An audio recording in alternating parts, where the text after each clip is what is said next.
this is the Late Bloomers Podcast. Not gonna oversaturate the situation. I was surfing the internet and I ran across this interview on the Breakfast Club. Y'all should really check it out. Not gonna speak about it too long, like I said before. But I can basically see why Young Dolph and her, I can see why they accepted each other. You know, it sounded like he let her do her thing and she let him do his thing, but they were both understanding. And throughout this interview, you can see her pain, you can hear her, you can see her pain, you can see her strength, you can hear her being vulnerable. She talks about her, I don't want to spoil it, but you can see her being vulnerable. But the key was black men deserve to grow old. She already has been through a lot of turmoil in her life, and she's raising a son, and she know the effects of it, especially growing up in Memphis, and it's really the cause of, really push P, which is peace. So I really second this notion that black men deserve to grow old, because we often get caught up in, the good die young, and when you die young, you leave a legacy, but I believe in old is the goal. I believe in the older you get, the more memories you're able to create with your family, longevity. Just think about it. Longevity in anything is always a good thing. Whenever you short term something, unless it's a stock market or something along those lines where you get in while it's hot and get out. But when you're dealing with your life, why wouldn't you want to have a long life? I also took from this interview, I can just see why his people are so adamant about justice for Dolph, whether it be through the judicial system or in the streets.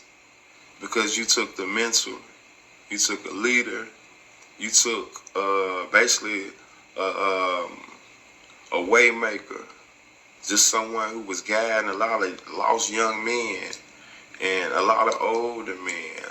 You don't really see a guy of that caliber really giving back to the community that he was doing, really on an independent level, but doing major things. You really don't see that. So I could see where, it would warrant hate and envy. And that hate and envy only fuels his side because he was such a loving man. So I can see where, like I said, they pushing so hard for what happened to him. They pushing very hard. Condolences to the family on both sides. And let's just push this peace, though. What's happening? I'm feeling pretty blessed. Good. If you don't know who Jaye is, of course, she's Young Dolph's fiance, also the mother of his children. And I just want to say thank you, because last year we went on this year we went on a huge car show tour, and you allowed me to share some of Young Dolph's works with the world. Cars, artifacts, and jewelry. And it was just an amazing show. So I just want to say thank you for allowing us to do that and show that to the world. For sure. Thank you for even inviting us and thinking of us to collaborate together. I think it was a great collaboration. I just want to say thank you for that. And I love your Black Men Deserve to Grow Old movement. Tell people what that is. So that movement, it started off as a campaign, honestly. I lost my brother in 2020 to gun violence. He was an honest working man, had a car dealership. One of his customers took his life. And after that happened, it really devastated me. Like, we were 3 years apart. You see my children, like, just how they interact, engage. That was me and my brother. So I was just, I couldn't believe that somebody would take his life so frivolously. And so it prompted me to start, and then I also was talking to a girl I went to high school with, and people that were around me, like, oh, my brother got killed too, and the guy who did it, he was out on bond.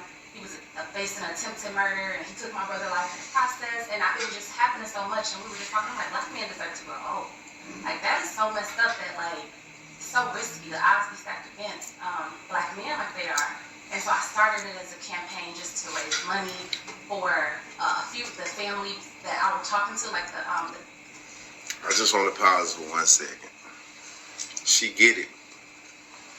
This is a lady that really get it, man. A lot of women that you're running to, it's not an excuse, but it's a different walk of life when you're a black man. The odds are really, really, really stacked against you. And,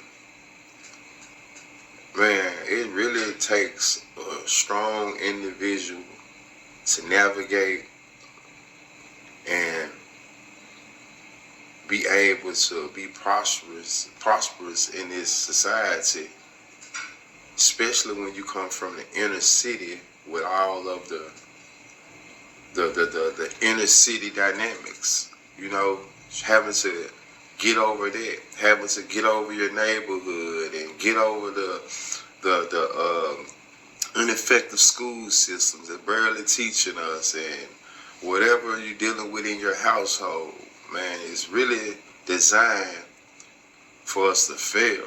So with all that stacked against us, I mean, how do you really supposed to navigate if you don't have proper teaching and learning, you know? And that's what she's saying. Black men deserve to grow old because so many of us are getting cut down.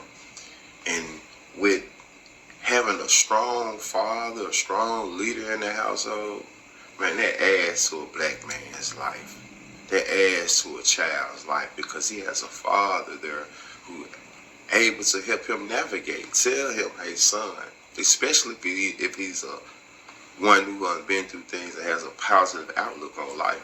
So, the different people who were connected to me that had experienced loss, as well as my sister-in-law, just to be able to help. And I wanted to raise awareness, like, y'all, this interracial crime problem that we have, you know, where we're just taking each other's lives real senselessly, love is lacking. We need to do something about it. So I started it as a campaign in 2021. And then like 3 months later, Dolph was taken the same type of way, like just violently, prematurely, it's like reason-wise, it's like it's not a good reason for these men just to be snatched from their families and communities and stuff. And so it just, after his death, it just amplified. People listened more. I think the message resonated more, like, dang, you were talking about that, and it happened to you even closer than it did before. So that's Black Men Deserve to Grow Old, to a call to action and a message that's meant to be spread within the Black community first and foremost, that we need to do better amongst one another, because we've taken fathers from families, like mentors from communities, and all of that senselessly. We need to do something about it. How are you holding up? I mean, you must feel it every time there's a court case, every time you hear the music. So how are you doing? So for sure, I mean, I feel it's like I relive my life, you know, like over and over again, like that particular day, the taking of, in so many different types of ways. And to be honest with you, the question was asked when we were here, like, how do you maintain your strength? I learned that from God. It's no other, and I know as cliche as that may sound for so many, like, what does that mean? I get how cliche that may sound, but it's like, I really don't have a true answer outside of that, because it is heavy. It is me using my voice to advocate for the people I love the most that was taken from me violently. And it's not just for them, it's for our whole community, because this can happen to anybody's family, brother, husband, fiance, whoever. And it's like, it's heavy, but the burden feels very light. And I can't quite explain why. Other than, like, it gotta be God, you know? He gave me this, he knew when he created me that I was gonna be carrying out